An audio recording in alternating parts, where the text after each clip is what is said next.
ফরিদ ভাই, আমার একটা কথা মনে পড়ে, কবি সুফিয়া কামাল যখন মারা গিয়েছিলেন তখন আফসোস করে, আমি নাম বলছি না, পত্রপত্রিকা এসেছিল যে বনের যদি বানরও মারা যায় আরেকটা বানর মাতম করে। আমাদের দেশে মুক্তিযোদ্ধা আওয়ামী লীগে গেলে বিএনপির লোকজন কাঁদে না, মুক্তিযোদ্ধা বিএনপিতে গেলে আওয়ামী লীগের লোকজন কাঁদে না। তোফায়েল আহমেদের মতো একটা মানুষ, আমি সবগুলো নিউজ পোর্টাল খুঁজে দেখলাম, ওনার মতো একটা বীর মানুষ মারা গেছেন, উনি শুধু আওয়ামী লীগের ঘরেই রয়ে গেছেন। বিএনপি সরকার, এত বড় নিরঙ্কুশ সংখ্যাগরিষ্ঠ সরকার, জামাতের কথা বাদিয়ে দিলাম, এনসিপির কথা বাদিয়ে দিলাম, এই যে দর্শকরা কমেন্ট করছে যে এই যে নতুন বিপ্লবী সকল বিপ্লবী প্রজন্ম, এরা তোফায়েল আহমেদের মর্ম বুঝবে না, কিন্তু আর কেউ কি নেই মুক্তিযোদ্ধারা যারা বিএনপিতে আছেন যে তোফায়েল আহমেদের প্রতি এক মুষ্টি শ্রদ্ধা জানাতে পারেন? শেখ ফরিদ ভাই, এই প্রসঙ্গের পাশাপাশি আমি সমসাময়িক আরেকটা ইস্যুতে আপনার কাছে চলে যাবো, কারণ মামুন ভাইয়ের কাছে আমি ভিন্ন আরেকটা প্রসঙ্গে যাব। পার্বত্য, আজকে হট অফ দ্য কান্ট্রি সন্ধ্যার পর পার্বত্য মন্ত্রীর পদত্যাগ পত্রপত্রিকা এসছে, সেখানে ক্ষমতার দম্ভ, অন্তর্দলীয় কোন্দল, তারপরে প্রশাসক নিয়োগ, বিভিন্ন নিয়োগ টিয়োগ নিয়ে এইসব কোন্দলে দুই পক্ষ, এক পক্ষ তার পদত্যাগ দাবি করছিল, আরেক পক্ষ আবার তারা এখন পদত্যাগ প্রত্যাহারের পক্ষে নেমেছে। সরকারের মাত্র 100 দিনের মাথায় এর তাৎপর্য কি? এই দুইটা জিনিস শেখ ফরিদের কাছ থেকে শুনে আরো একটি খুব উল্লেখযোগ্য ঘটনা আছে, আমি সেটা নিয়ে মামুনের কাছে যাবো। জনাব শেখ ফরিদ, ব্লগার, বিশ্লেষক। ধন্যবাদ আপনাকে, সেই সাথে আমার প্রিয় আইনজীবী এবং বিশ্লেষক মামুন ভাই এবং আপনার দর্শক যারা রয়েছেন তাদের সকলকে আমার সালাম, নমস্কার এবং শুভেচ্ছা। আসলে আপনি যে কথাটা বললেন, তোফায়েল আহমেদ একটা নামেই তার ইতিহাস। বঙ্গবন্ধুর সহচর হিসেবে বর্ণাঢ্য, তার জীবনটা হচ্ছে বর্ণাঢ্য। ছাত্র জীবন বলেন, রাজনৈতিক জীবন বলেন, বর্ষিয়ান রাজনীতিক বলেন, আর ছাত্র নেতা তোফায়েল আহমেদ বলেন, বর্ষিয়ান রাজনীতিবিদ তোফায়েল আহমেদ বলেন। কোনটাকে আপনি ফেলে দিবেন, কোনটাকে ধরবেন? মানে তাকে নিয়ে আমরা আলোচনা করলে বা তাকে সম্মান দিলে বরং আমরাই ঋদ্ধ হব, আমরাই সম্মানিত হব। তাকে আপনি একটা গুরুত্বপূর্ণ প্রশ্ন নিয়ে এসেছেন, যেটা আমাদের বাংলাদেশের জন্য অপ্রিয় হলেও সত্য।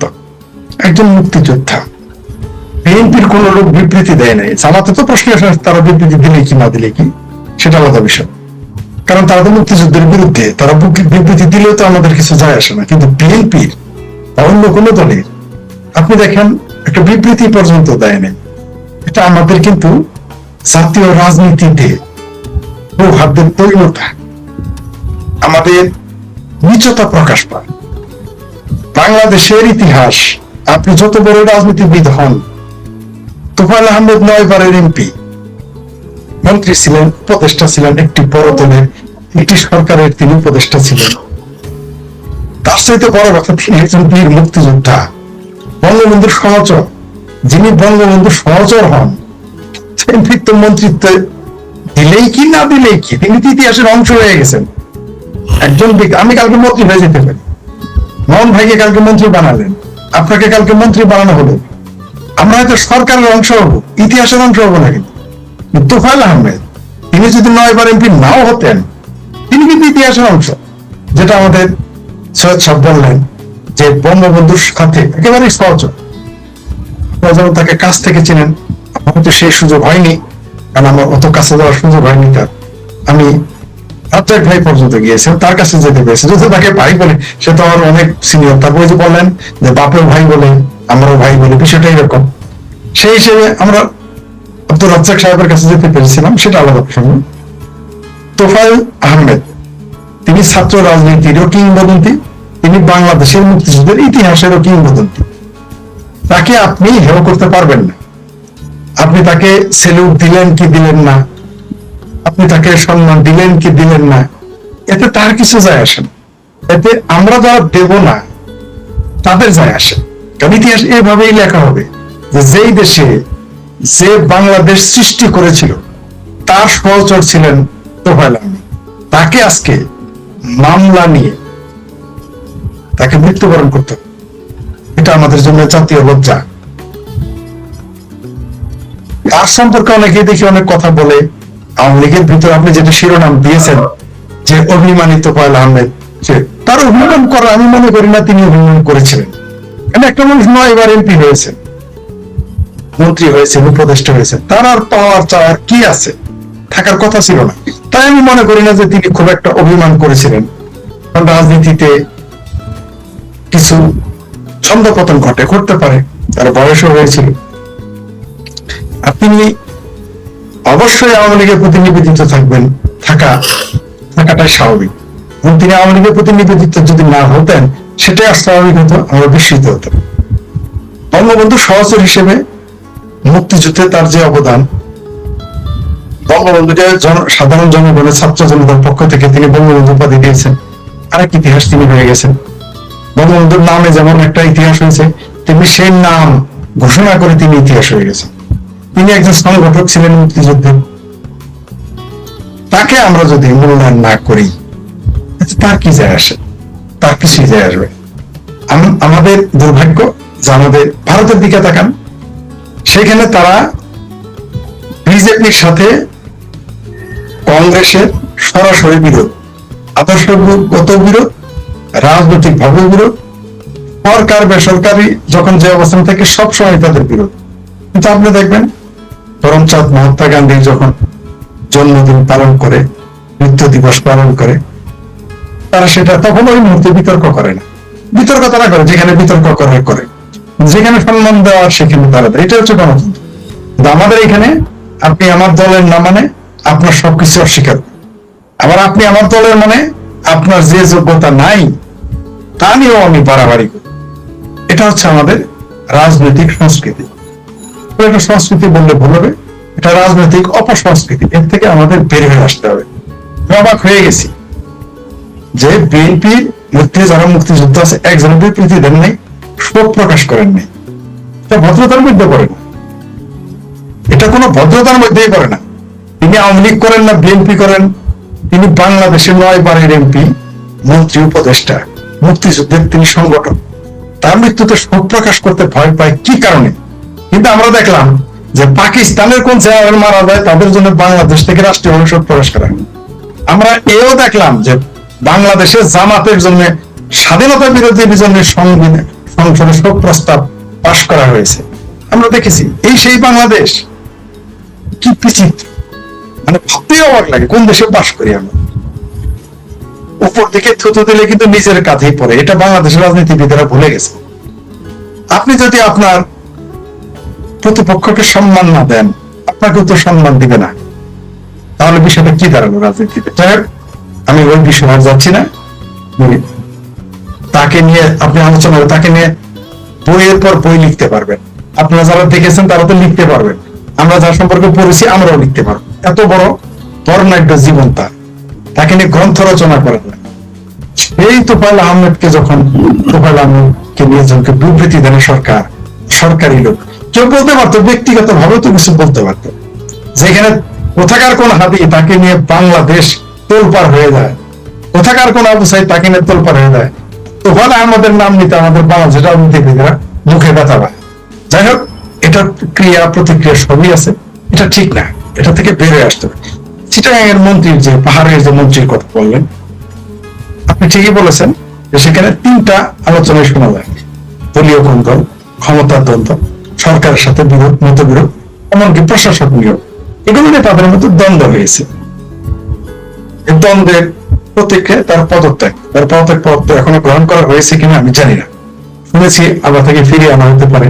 এক পক্ষ তার পক্ষে বলতেছে, আরেক পক্ষ তাকে পদত্যাগ করানোর জন্য। কারো কারো কাছে শুনেছি আমি ব্যক্তিগতভাবে, যেটা এটা পত্রিকায় আসেনি, ব্যক্তিগতভাবে শুনেছি আসলেই সেখানে পাওয়ার সমস্যা হচ্ছে, তাই তিনি পদত্যাগ করতে চাচ্ছেন। আমি সবাই জানি যে কোন নেতা বা কোন মন্ত্রী যখন পদত্যাগ করে তার সার্বিক কারণে কি ইত্যাদি ইত্যাদি বা বিভিন্ন কারণ লেখে, কিন্তু তারা আসল কারণটা বলে না। কিন্তু সামাজদার গেলেই সেরা বিকাপি, একটা সরকার 100 দিন পার হয়নি, তার মধ্যে একটি মন্ত্রীর পদত্যাগ, ধার্মিক পুস্তক বলা হয়, এটা না একটা কিছু তো সেখানে ঘটতেছে। এটা দেশের জন্য খুব ভালো খবর বয়ে আনতেছে বলে আমি মনে করি না। কারণ এমনিতেই দেশের যে অর্থনৈতিক অবস্থা, রাজনৈতিক অবস্থা, আইন ও বিচার ফাংশন করতেছে না, পুলিশ কাজ করতে পারতেছে না স্বতঃস্ফূর্ত ভাবে বা দায়িত্ব নিয়ে, তার মধ্যে একজন মন্ত্রীর পদত্যাগ, এগুলো অনেক কিছুই ইশারা দেয়, আমাদের অনেক কিছু জানান দেয়, অনেকগুলো অনুমান করা যায়, কতগুলো অনুমান করা যায় না। আমাদের অপেক্ষা করতে হবে যে আসলে বিষয়টা কি। আমার ধারণা এই মন্ত্রীর পদত্যাগের ঘটনা নিয়ে যা ঘটেছে, আমি হয়তো 72 ঘন্টার মধ্যেই কারণ খুঁজে পাবো। ধন্যবাদ। শেখর ভাই, অনেক ধন্যবাদ আপনাকে। আমি মামুন ভাইয়ের কাছে একটা ইন্টারেস্টিং ঘটনা নিয়ে যেতে চাই। এবার এসে সেই ডক্টর ইউনূসের এন্ডোর্স করা আপনার মাহফুজ আলম, সাবেক উপদেষ্টা, কয়েকদিন আগে ঝড় তুলেছে, আপনি জানেন যে আওয়ামী লীগ কিভাবে ফিরে আসছে। সে অনেকগুলো পয়েন্ট আউট করে বলছে এইভাবে আওয়ামী লীগ ফিরে এসছে। সেটাকে আবার ডক্টর আসিফ নজরুল সেটার মধ্যে কমেন্ট করে বুঝিয়েছে যে না, আওয়ামী লীগ আছে। আজকে আবার সে তুফান তুলেছে। আমি দুইটা লাইন বোধহয় আপনার আলোচনার সুবিধার জন্য একটু ধরিয়ে দিই। আজকে আবার সে আওয়ামী লীগ নিয়ে সে জ্ঞান গর্ব কথাবার্তা বলেছে, এবং পত্রপত্রিকায় সেটার হেডলাইন এসছে এরকম যে লীগ প্রশ্নে এখন যা বলছে তা দুই বড় দলের ইনসিকিউরিটি। লীগ প্রশ্নে এখন যা চলছে তা হলো বড় দুই দলের ইনসিকিউরিটি। মানে আওয়ামী লীগ প্রশ্নে এখন যা চলছে সেটা হলো জামাত এবং বিএনপির ইনসিকিউরিটি। সেই জায়গায় মাহফুজ আলম একটা জায়গায় বলছে যে সামনে বাংলাদেশের রাজনীতিতে কি হতে চলেছে সে প্রসঙ্গে নিজের ভাবনা তুলে ধরে মাহফুজ আলম লিখেছেন, আগামীতে বিএনপি আল্লাহ না করুক ব্র্যাকেটে ক্ষমতায় থেকে বহুদলীয় গণতন্ত্র করে নেবে, আর জামাত চুপ হয়ে গুপ্ত হয়ে যাবে। জামাত আবার চুপ করে গুপ্ত হয়ে যাবে। আসল বিপদ এই প্রজন্মের যারা লীগের ফেসিবাদের বিরুদ্ধে লড়েছেন তাদের। সে বিপদের আরো ত্বরান্বিত হয়েছে জামাতের জোটে যাওয়ায়। মানে এনসিপির এখন আসল বিপদ জামাতের জোটে যাওয়ায় আরো বিপদ হয়েছে। নগদ লাভ হয়েছিল সেটাকেও বড় করার কোনো চিহ্ন নাই। বলছে যে পুরা ধামরা হাটে বেচে দিয়েছে এই বড়দেরকে, বড়রা ছোটদেরকে হাটে বিক্রি করে দিয়েছে। এই যে মাস্টার মাইন্ড বলা মাহফুজের এইসব কথাবার্তা, আমরা বলি যে এটা আবোল তাবোল কথাবার্তা। মামুন ভাই, এর তাৎপর্য কি? এর কোন খুব একটা তাৎপর্য নেই, কারণ মাহফুজ আলম হচ্ছে আরেকটা বিভ্রান্ত, মানে খণ্ডামি পূর্ণ যে লোক, পরাদ মাজারের শিষ্য। মাহফুজ আলম সম্পর্কে অনেকে বলে সে হিজবুত তাহরির করত, আবার কেউ বলে ছাত্র শিবির দাবি করতো যে আমাদের শিবির করত।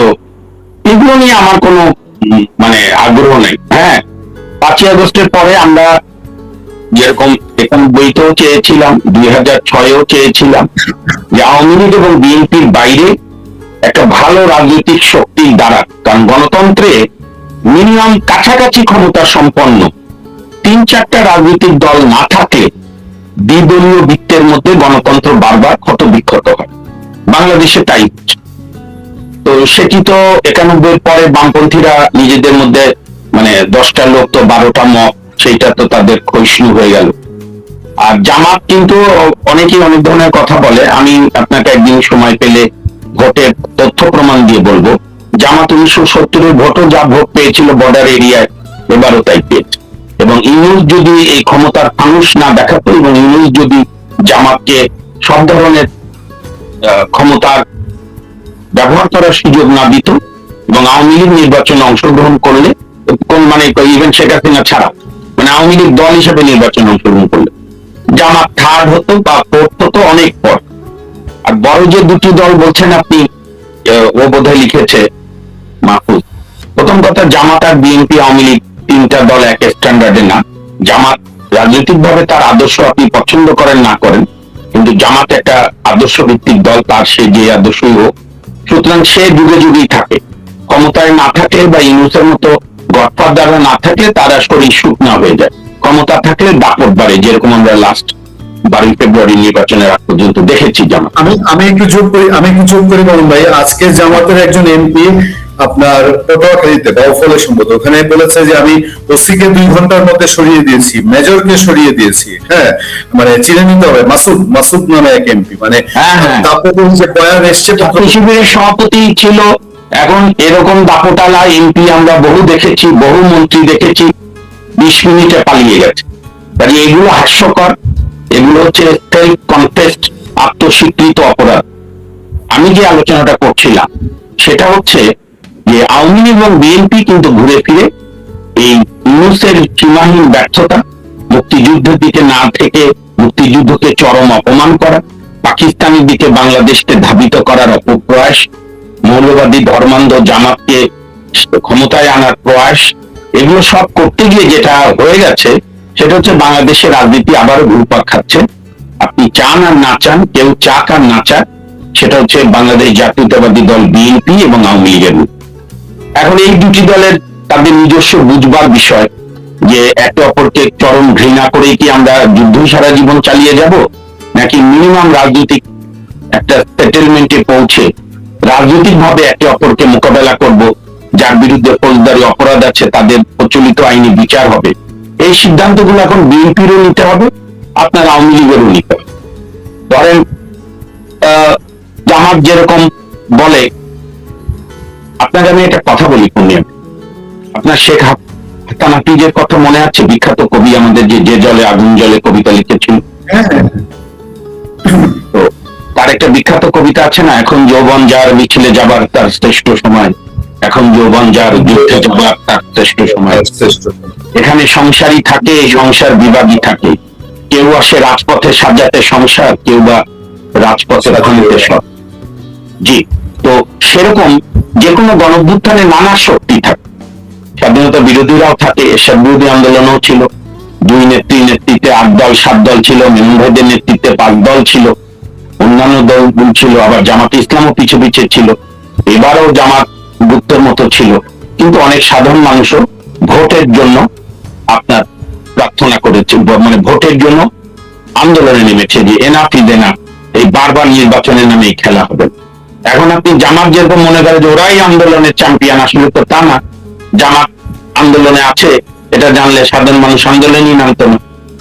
ঠিক সেরকম আওয়ামী লীগও যদি, বা আওয়ামী লীগের আমি জানি না, অফিসিয়ালি কোনো বক্তব্য তো পাওয়া যায় না, কিন্তু আওয়ামী লীগ পন্থী বলে যারা আপনার সাংবাদিকরা কিন্তু বাইরে থাকে, দেশের বাইরে, তারা যেভাবে প্রোগ্রাম করে যে পুরাটাই জঙ্গিবাদ, এটাও আপনার আরেক ধরনের রাজনীতিক উগ্র। আপনাকে বাস্তবতার নিরিখে আলাপ করতে হবে। 5 আগস্টের পরে যে গভীর চক্রান্ত হয়েছে, ইউনুস যে অকাজ কুকাজ করেছে হাম সহ, সেগুলোর জন্য যেরকম আন্দোলনও করতে হবে, আমরা বিচারও চাই, তেমনি বাংলাদেশ জাতীয়তাবাদী দল বিএনপির সরকারকে আমি বহুবার বলেছি, আমাদের মতো সাধারণ মানুষের কথা শোনার তো সময় কারো নাই, যে তারা যদি আওয়ামী লীগের নেতা কর্মীদের যাদের বিরুদ্ধে অভিযোগ দুর্নীতির, খুনের বা যাই বলেন, সেইটার সুষ্ঠু বিচারও বিএনপি করতে চায় বা ব্যবস্থা করতে, বিএনপি তো বিচার করবে না, বিচার করবে আদালত। তাহলে সেই আদালতকে স্বাধীন হতে হবে, যাতে আওয়ামী লীগের আস্থা পাই যেন আমরা এখানে আসলে আমরা ন্যায় বিচার পাবো। তো সেইটা করতে গেলে তো আওয়ামী লীগকে তার রাজনৈতিক আওয়ামী লীগের নিষেধাজ্ঞা তুলতে হবে, বা নিষেধাজ্ঞা তো নাই, কার্যক্রমের উপর নিষেধাজ্ঞা। তা আমি আবারও বলি, যে যাই বলুক, এটি আওয়ামী লীগ এবং বিএনপির সিদ্ধান্তের বিষয় যে তারা এই পুনাপুনি যুদ্ধের মধ্য দিয়ে বাংলাদেশকে নিয়ে ধাবিত করবে, নাকি কোনো এক জায়গায় সামহার বা মাস্ট স্টপ। এখন ওই যে বিখ্যাত গান আছে, কে প্রথম কাছে এসেছিল, কে প্রথম ভালোবেসেছিল। এখন আওয়ামী লীগ বিএনপি যদি ওই হালাত হয়, কে প্রথম ঘৃণা করেছিল, কে প্রথম গ্রেনেড মেরেছিল, কে প্রথম জেলে পাঠিয়েছিল, এগুলো মূল্যায়ন করতে গেলে বাংলাদেশ কত বিক্ষত হবে। বাংলাদেশের মানুষ এটা চায় না, আমি জানি, বা বোঝার চেষ্টা করি। ব্যাপক জনগোষ্ঠী, আমরা লয়ার হওয়ার সুবাদে অনেক টপ টু বটম কথা হয়। তারা চায় এই দুটি দল ন্যূনতম একটা পলিটিক্যাল আন্ডারস্ট্যান্ডিং এ থাকুক, একে অপরকে রাজনৈতিক ভাবে মোকাবেলা করুক, যাদের বিরুদ্ধে ফৌজদারি অভিযোগ আছে তারা আইনগত ভাবে মোকাবেলা করুক, একটি সুস্থ, একটি স্বাধীন ন্যায় বিচার হোক, তাতে যারাই দোষী হবে, সাজা ভোগ করবে। কিন্তু একে অপরকে নিষিদ্ধ করে, একে অপরকে ইনহেলিয়েশন করে, দেখেন আওয়ামী লীগ বিএনপিকে নিষিদ্ধ না করুক, আওয়ামী লীগও 18 থেকে চেয়েছিল বিএনপি ভাঙা, বিএনপিকে দুর্বল করা, বিএনপি বিহীন নির্বাচন করা। আওয়ামী লীগের মতো এত বড় ঐতিহ্যবাহী রাজনৈতিক দলের জন্য সুফল বয়ে আনেনি, ঠিক বিএনপিও। কারণ এই বাংলাদেশে বিএনপি এবং আওয়ামী লীগ, আপনি নির্বাচনের খাতা নিয়ে বসেন পূর্ণিয়া ভাই, 1979 সাল থেকে 2008 পর্যন্ত যে কয়টি বৈধ ভোট হয়েছে, কারণ এবারের ভোট আমি বলি একপাক্ষিক ভোট, আমি আর মামলা করেছি ইউনুসের কারণে, তার আগ পর্যন্ত 8 সাল পর্যন্ত যে ভোট, সেই ভোটে আওয়ামী লীগ বিএনপি 70% ভোট জনগণকে প্রতিনিধিত্ব করেছে। কখনো 5% বেশি পেয়েছে মানে আওয়ামী লীগ, কখনো বিএনপি ভোট 5% বেশি পেয়েছে। যেমন আমি একটা উদাহরণ দিয়ে শেষ করি, 1979 সালে বঙ্গবন্ধুর নিষ্ঠুর হত্যাকাণ্ড, 4 জাতীয় নেতার জেলে হত্যাকাণ্ড, বঙ্গবন্ধু সপরিবারে হত্যা, শেখ হাসিনা তখনও আওয়ামী লীগ আসে, মানে ইন্ডিয়া থেকে ফেরেননি। সেইবারও কিন্তু আব্দুর রাজ্জাক মালিক উকিলদের নেতৃত্বে 1979 সালে আওয়ামী লীগ নির্বাচনে অংশগ্রহণ করে জিয়াউর রহমানের ওরকম দাপট বলেন, জনপ্রিয়তা বলেন বা যাই বলেন, তার মধ্যে আওয়ামী লীগ সেকেন্ড হয়েছিল। আসন অনেক কম পেয়েছিল, 39টা, কিন্তু সেই বিএনপি আবার 2008-এ 29টা পেয়েছিল।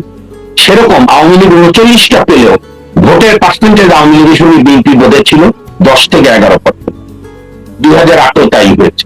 তো বাংলাদেশের জনগণের প্রতি আমি আহ্বান জানাবো যে আসেন আমরা ঐক্যবদ্ধ হয়ে এই দুই দলকে বলি যে তোমরা তোমাদের ব্যক্তিগত হানাহানি, পার্সোনাল ইগোস্টিক লড়াই বাদ দিয়ে সংবিধানের আলোকে গণতান্ত্রিক লড়াই করো। হ্যাঁ, তার মধ্যে যারা আসবে, এখন ধরেন আমরা নিশ্চয় বুঝাতে ব্যর্থ হয়েছি আমাদের তরুণদের অনেককে, তাই বলে সব তরুণরা ক্লাস 8-এ পড়া ছেলেও জয় বাংলা জয় বঙ্গবন্ধু বলে মিছিল করে।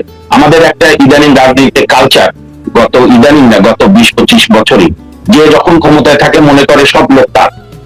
আওয়ামী লীগও মনে করতো, তার আগে বিএনপি মনে করতো ছাত্র দল মানে সব ছাত্র দল করে, আওয়ামী লীগ মনে করতো ছাত্রলীগ করে সবাই, এরা মনে করে সব বোধহয় স্বাধীনতা বিরোধী। মানে আওয়ামী লীগ বিরোধী। তো অনেক ছাত্ররাও আছে। তারপরেও তো এটা সত্য, আমরা একেবারেই যাদের বয়স 20 থেকে 22 তাদেরকে জামাত ইসলাম, ছাত্র শিবির করা থেকে বিরত রাখতে পারিনি। এই রাজনৈতিক ব্যর্থতা যেরকম মুক্তিযুদ্ধের নেতৃত্ব দানকারী দলগুলো, ব্যক্তি মানুষ হিসাবে, মুক্তিযুদ্ধে বিশ্বাসী একজন মানুষ হিসাবে আমারও ব্যর্থতা মনে করি। আমরা মুক্তিযুদ্ধের একটি নির্মোহ দলবাজ মুক্ত ইতিহাস তৈরি করতে পারিনি, যেটা আমাদের অনেক তরুণদেরকে আকৃষ্ট করবে। সেই প্রয়াসও রাখতে হবে। তো আমি শেষে এটাই বলবো, তোফায়েল আহমেদের প্রতি আবার গভীর শ্রদ্ধা জানি যে আমি আরো অনেকের অনুষ্ঠান দেখছিলাম। আমি আজকের দিনে ওই অপ্রিয়গুলো আলোচনা করতে চাই না, তবে এটা সত্য, তোফায়েল আহমেদ সাহেব এখনকার সরকার কি করলো না করলো তাতে যায় আসে না, কিন্তু তার ঘাম শ্রমে গড়া তার রাজনৈতিক দল থেকে অনেক অপমানিত হয়েছেন, অনেক মানসিক যন্ত্রণা সহ্য করেছেন। যারা তোফায়েল আহমেদের সঙ্গে ঘনিষ্ঠ ছিল তারা জানেন, সারা জাতি জানে একথা।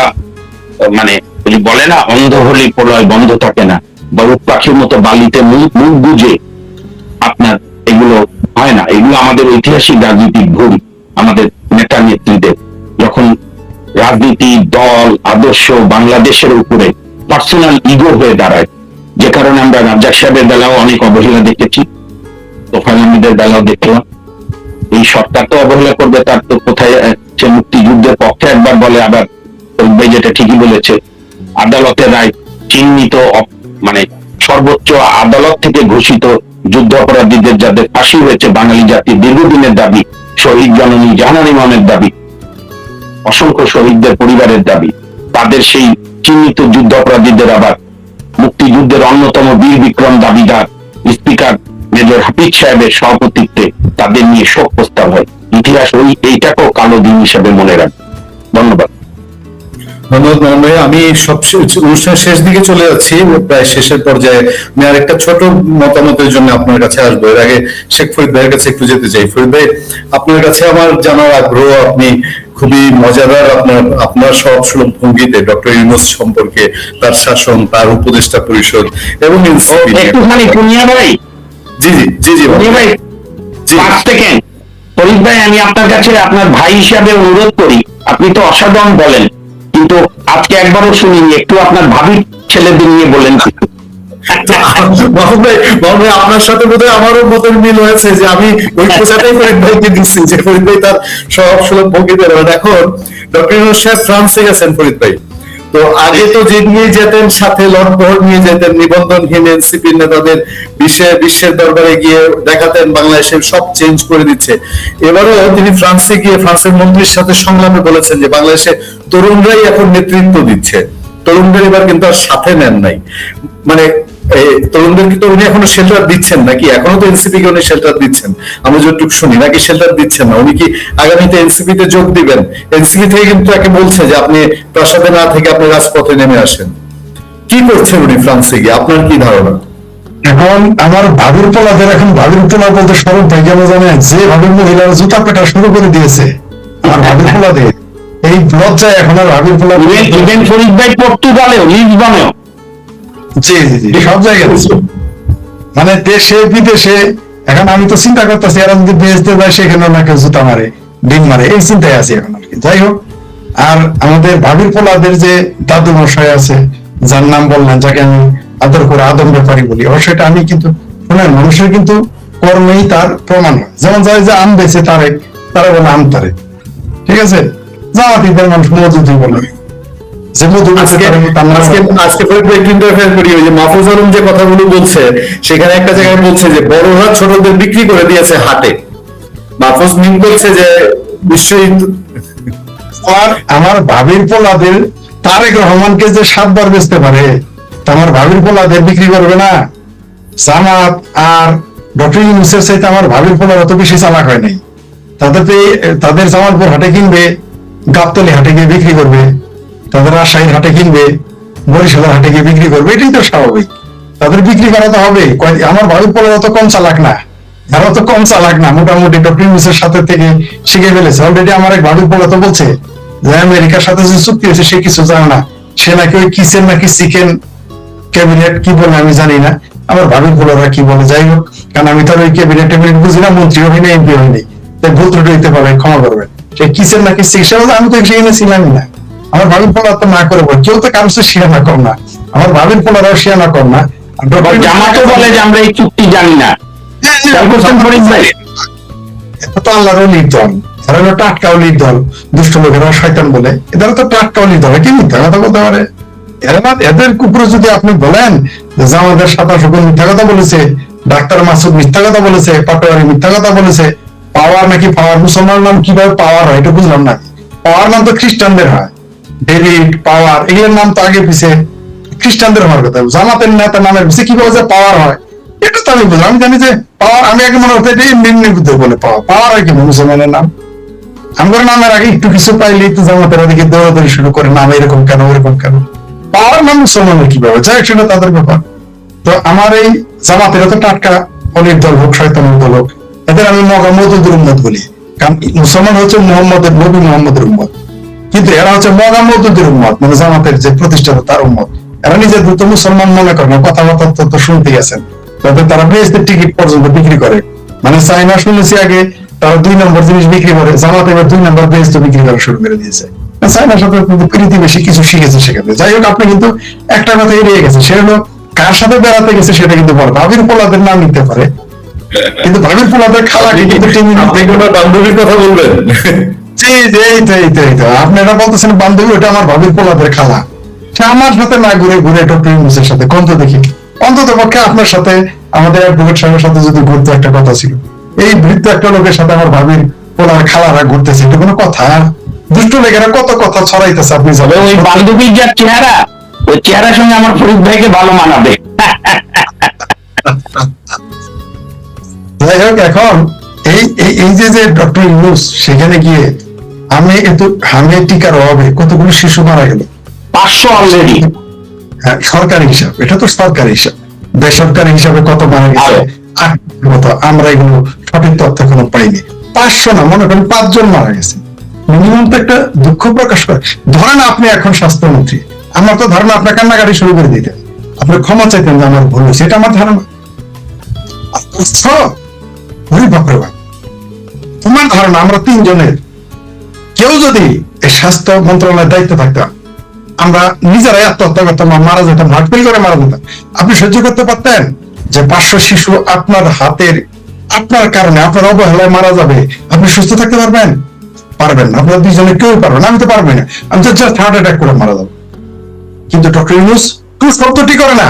কারণ কি? কারণ হচ্ছে, কারণ তিনি এই দেশের মানুষই না, তিনি এই দেশের প্রতি দায়ভার রাখেন না।